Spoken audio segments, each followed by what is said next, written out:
Thanks so much for listening to Cinephiles. We continue. I'm Adnan Virg, joined by special guest Norm Macdonald. Wait, why is Jeff Goldblum on? Well, yeah, sometimes we have all these TVs up here in the studio. There's maybe a story about Goldblum going on. He's looking kind of creepy there, isn't he?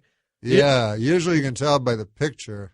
That something's happened to him. Because he's in a bathroom. There's a picture of him in a bathroom. Yeah. I think he must be selling something, right? Because it's a Goldblum. Yeah. For those listening, look at his muscles. It's a Goldblum 8x10. There's pictures of maybe he's coming to Connecticut. He told me a story, but I guess I'm not at liberty really to. That's okay. I'll tell you off pod. Please do. 2 Canadians here. Yeah, that's right. You're the second Canadian to be on the podcast. Will Arnett was the first. Will Arnett. Do you know Will at all? Where's he from? He's from Toronto, okay. And he's right in the city. You were born in Quebec City, but you grew up in Ontario? Yeah, Quebec City is all French, and we were English. So, the English hate the French, and the French hate the English. Right, the Quebecois. So, I was born with the Quebecois around, and my dad, you could go to school, you could either learn French or Latin. So my dad would not let me learn French because he was so afraid that I would, take up with a French girl or something like that. So I learned Latin, and that doesn't help you that much in Quebec City, where there's a lot of French and no ancient Romans.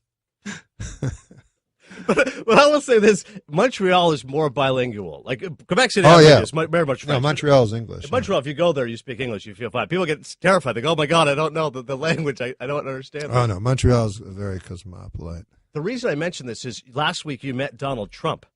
I did. On the Tonight Show. I sort of met him. Well, how big are his hands? I didn't really shake his hand. Okay, this is what happened. I have met him before, and he does have gigantic hands. It's like shaking the hand of a Holstein cow.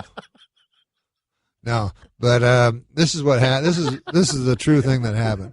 There's like about 4 minutes difference because I had to follow him, So he leaves in the hall, and I'm in the hall, and I'm going to go on, right? I'm the second guest. Mm-hmm. First time ever I'm the second guest. Thanks to Trump. So I see Donald Trump, so I say, Donald, can I get a picture? Can I get a picture? So he turns to me, and he goes, hey, points at me, He goes, big smile. He goes, just give me 1 minute, and we'll take a picture. So I go, thanks. Then he turns around. He has a Secret Service, and he walks down the hall and gets in an elevator.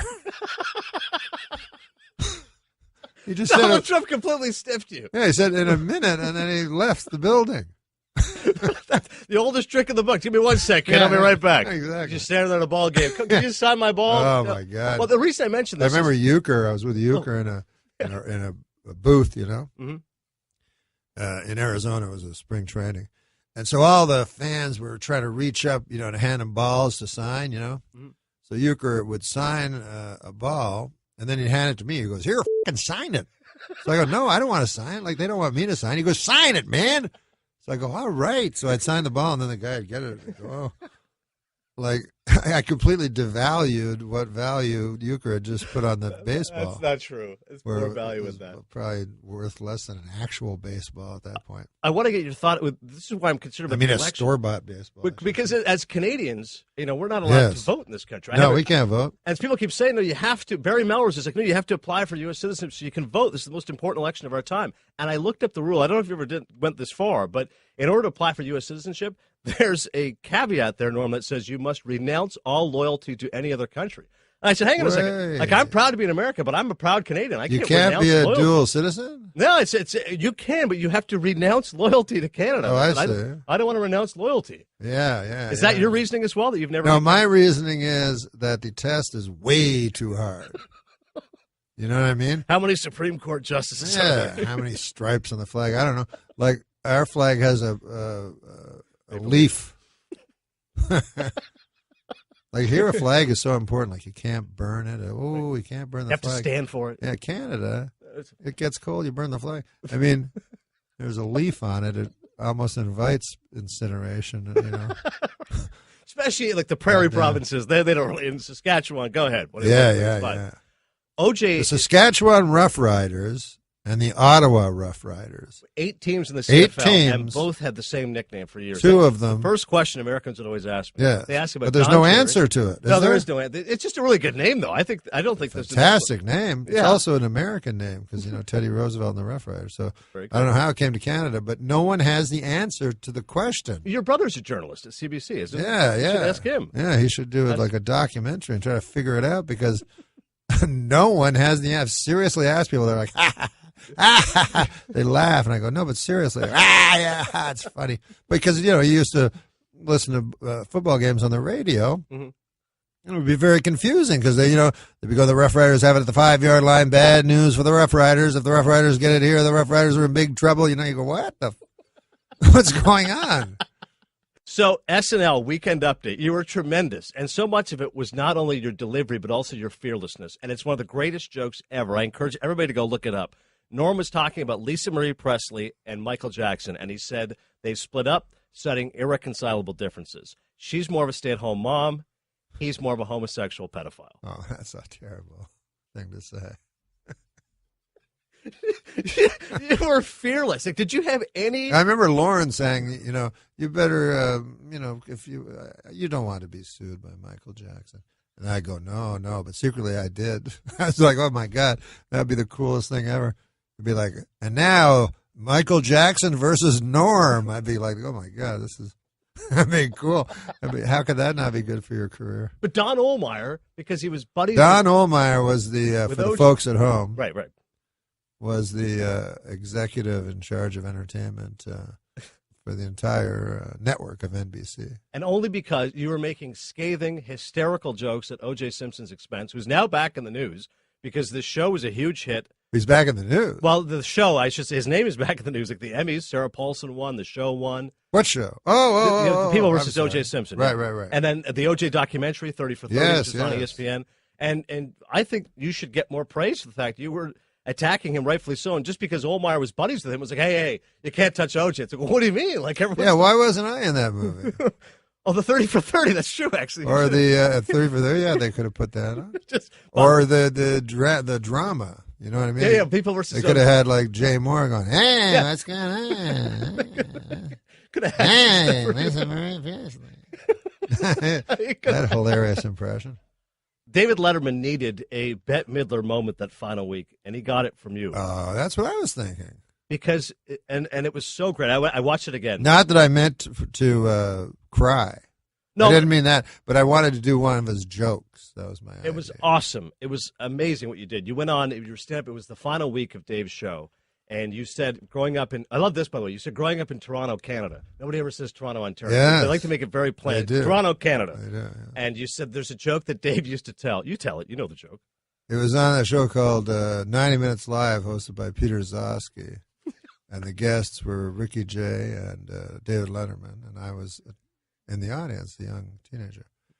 And his joke was, I was driving down the street the other day, and in front of me was a garbage truck. And on the back of the garbage truck was a tiny sign that said, "Please do not follow too closely." One of life's simple pleasures, ruined by a meddling bureaucracy, ladies and gentlemen. Remember the old days when Dad used to pile the kids into the station wagon and we'd go out and follow a garbage truck? You then turned to Dave and you said, we know Mr. Letterman does not like the mawkish or the sentimental, but if something is true, then it is not that. And Dave, I love you. Yes, that I didn't mean to say those exact words. I certainly didn't mean to say I love you. But yeah, that was I just thought at that moment after the joke I should say something because everybody was being so cool about it before that. And like you say, there was no Bette Midler moment. There was no one saying, "We'll miss you" or anything like that. Everybody was just trying to be cool, you know? Yeah. And he was a very important person to me, David Letterman. Because he defended you when Ohlmeyer. Well, no, but more than that, I think he changed the entire culture. He changed how people speak, you know? Almost like ESPN changed the way that people speak about sports. And, you know, maybe David Letterman is responsible for ESPN. No, there's no doubt. He was a huge influence. Dave used to come here because he's such an auto racing nut. He'd come here and watch the F1 races and stuff. Oh, is that right? They would let him in the back, and he would just go and set up. Oh, you mean because there were they didn't have that capability like in the early '90s. Right, a Formula One race or something. He's like, "Oh, I'll just go to ESPN and come in here." Like, "Oh, there's Dave." Just That's what I would do for football back when because of course there was no dish or anything like that. And in New York, all you could watch was a Jets game in the morning and a Giants game in the afternoon, and they both sucked. They were horrible. Right. And there were all these great games going on. So I would go to NBC and watch the feed. There'd be every game. Right. And then I'd pretend to be an announcer. I'd turn off I still do that when my son lets me. He hates when I do that. But I switch, like on DirecTV, and I go, now let's go, Right. Well, you got a red zone now. You can just watch one channel. Yeah. Well, no, I don't do. I do my own red zone. Oh, so you like to do it. And at this time, I'd like to welcome to the bandstand the great Jackie Byard.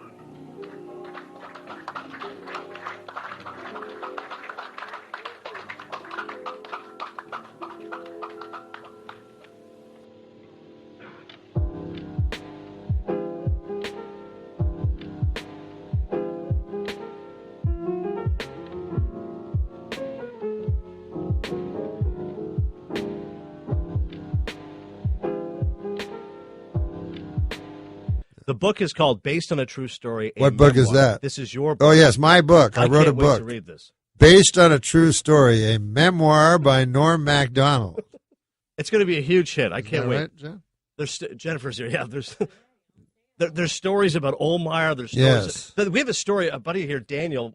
Him and his wife wanted to watch Dirty Work together, so he DVR'd it, and they put it on, and it was not the film Dirty Work that you made. Oh, there's another one. Yeah, It was, it was a documentary. No, it was an HBO film's softcore, I think, is the category. It was a porn. One time in my hotel room, when before the computer and everything, right. The only time I'd ever see pornography was in a hotel, and sometimes they'd have like the weirdest one. They'd have like soft core pornography. You know what I mean? And this actually happened. I was looking around, and there was Pulp Fiction was on. Oh, I love Pulp Fiction. Yeah, and it wasn't. It was Pump Friction. No, Pulp Friction, maybe. Yeah. Pump Friction. That's like if you want to watch geez. Saving Private Ryan, you'd get Saving Ryan's Privates. Not as good a film at all. Way less. It's just basically a futon and a lady. Doesn't have Spielberg's directorial mastery. Yeah, nothing. First 10 minutes. No sweeping.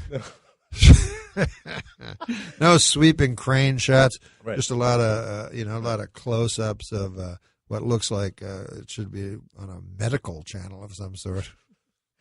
Based on a true story, a memoir by Norm. Based on a true story. Go out and check it out. Memoir by Norm Macdonald. I thank you so much for coming, Norm. I know you're making a comeback. Are we done? Well, do you want to keep going? They told me it was an hour. Oh, is it? Okay, we'll keep going. No, he's giving me the wave here. I would done. Keep going. Good Lord, I had no idea. Well, I think we should have something to wrap it up. Sure. Well, tell me a great anecdote from the book that's something that can really sell it. I'm trying to think of a sports joke.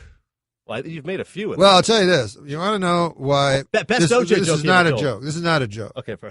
But I used to be a very heavy sports gambler. Well, now you're prognosticating on the Levitard show. I am prognosticating on the Levitard show. Yes, I'm. What am I? 7-3 for the year. That's awesome, man. That make money. That pay the juice well, And 7-3. Now listen to this. Professional football is the hardest sport to prognosticate.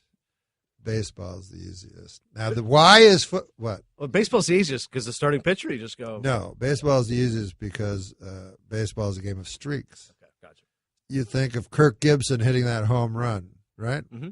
Against the much better team. Oakland A's, yep. What game did he hit that home run in? Hit it in game one. Game one. He won the series in game one. That's true. So it shows you the power of the streak. Right. The Boston Red Sox, down 3. The Yankees, yep. They win 4 in a row. And then what happens? And they win the World Series. They win another 4 in a row, right? Because of the streak, the power of the streak. Yeah. So you hit a team when it's on a good streak or a bad streak, and you stay on them. All right. Stay on them. The reason professional football is so hard to bet is because the ball ain't round. every other sport almost. The ball is round. A round golf ball in a round hole. You throw a round basketball into a round hoop. But a football is this odd shape. So if there's a fumble, that's anywhere, man. Right. And then there's this odd thing that's certainly against the rules. 30 guys jump on the football. Now, someone has that football at the bottom, right? Mm-hmm. And he's being touched, so that should be his possession. Mm-hmm. Instead, he's being punched in the testicles, and his eyes are being gouged out, and someone grabs the football, someone else grabs the football, and finally they tear off the guy, and they go, look, the big giant guy has the football. What a coincidence.